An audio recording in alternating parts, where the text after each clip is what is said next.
Area vector इसमें लिखना, area is a scalar quantity but in some cases it is convenient to treat it as a vector quantity. पर कुछ cases में हम इसको क्या करते हैं, as a vector quantity treat करते हैं। ठीक है, अब देखिए मैंने आगे क्या लिखा है, the vector associated with every area element of a close surface is taken to be the direction of the outward normal. कहने का मतलब है, जैसे सिंपल सी बात है, फॉर एग्जाम्पल बेटा देखिए, जैसे ये बुक है, इस बुक का ये सरफेस है, इसकी लेंथ है, इसकी ब्रेथ है, तो ये सरफेस क्या हो जाएगा, इसका एरिया हो जाएगा। तो इस सरफेस पे, ये जो सरफेस है, इस सरफेस पे हम एक ऐसा नॉर्मल एक परपेंडिकुलर एज्यूम करेंगे, तो उस परपेंडिकुलर की डायरेक्शन ही क्या होगी, एरिया वेक्टर रिप्रेजेंट करेगी। ठीक है ना, normal to this surface will going to represent the area vector, यानी कि सरफेस पे जो भी मैं एक परपेंडिकुलर आउटवर्ड परपेंडिकुलर ऊपर की तरफ परपेंडिकुलर एज्यूम करूंगा, वो रिप्रेजेंट करेगा इसका एरिया वेक्टर की डायरेक्शन। अब सपोज मान लीजिए मैं इस कॉपी को इस तरह से, इस सरफेस को इस तरह से पकड़ लेता हूं, तो जो आउटवर्ड एरिया की आउटवर्ड जो है वेक्टर है, उसकी डायरेक्शन इस तरफ हो जाएगी। ठीक है ना, तो देखिए जब कॉपी मान लीजिए क्या कर रहा हूं मैं, कॉपी का ओरिएंटेशन चेंज कर रहा हूं, तो एरिया वेक्टर की डायरेक्शन भी क्या हो जा रही है, चेंज हो जा रही है। जब ऐसे में थी कॉपी, ये बुक इस तरह से है, तो आउटवर्ड एरिया की आउटवर्ड वेक्टर की डायरेक्शन क्या है, ऊपर की तरफ है। जब मैंने इसको इस तरह से पकड़ लिया तो इसकी डायरेक्शन क्या है, इस तरफ है। अगर सपोज मैंने इसको नीचे की तरफ कर दिया तो एरिया वेक्टर की डायरेक्शन क्या हो जाएगी, नीचे की तरफ हो जाएगी। ठीक है, तो एरिया वेक्टर का मतलब सिंपली होता है किसी भी सरफेस पे एक आउटवर्ड नॉर्मल ड्रॉ करना। ओके,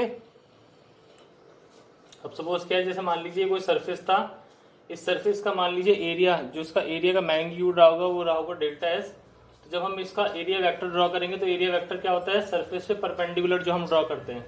तो मैंने आपको पहले ही बताया था कि किसी हम यूनिट, मान लीजिए ये क्या है, यूनिट वेक्टर एन क्या है, इस डेल्टा एस की डायरेक्शन में जो यूनिट वेक्टर है, तो यूनिट वेक्टर को हम क्या डिफाइन करते हैं, vector divided by its magnitude. तो यहाँ से वेक्टर डेल्टा एस आ जाएगा, मैग्नीट्यूड इनटू यूनिट वेक्टर।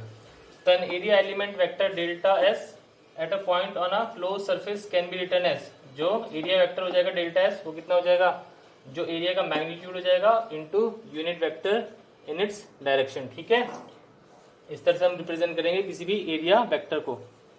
अब देखिए बेटा, इन केस मान लीजिए ये मेरे पास कोई इरेगुलर सा सरफेस है, उस इरेगुलर से सरफेस पे मैंने एक छोटा सा एरिया एलिमेंट ले लिया। ठीक है ना, एक छोटा सा एरिया ले लिया मैंने, जिसका मैग्नीट्यूड तो सिंपली क्या है, डीएस है।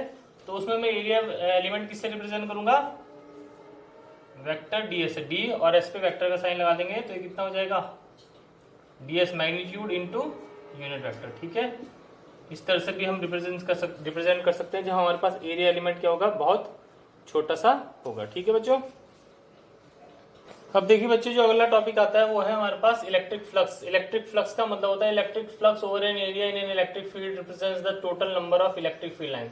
जो इलेक्ट्रिक फ्लक्स है वो सिंपली क्या रिप्रेजेंट करता है कि किसी सरफेस से total number of electric field lines कितनी पास हो रही है। सपोज जैसे मैंने आपको कल में बताया था कि ये एक प्लेट है, ये पॉजिटिव प्लेट है, एक ये क्या है, ये एक नेगेटिवली चार्ज प्लेट है। अब इन दोनों के बीच में मैंने बोला था यूनिफॉर्म इलेक्ट्रिक फील्ड एग्जिस्ट करती है। ठीक है, यूनिफॉर्म इलेक्ट्रिक फील्ड एग्जिस्ट करती है। अब इस ये जो रीजन है, ये जो रीजन है, ये जहाँ पे इलेक्ट्रिक फील्ड एग्जिस्ट कर रही है, यहाँ पे मैं कोई सरफेस रख लेता हूँ, इस तरह से कोई सरफेस एरिया रख लेता हूँ।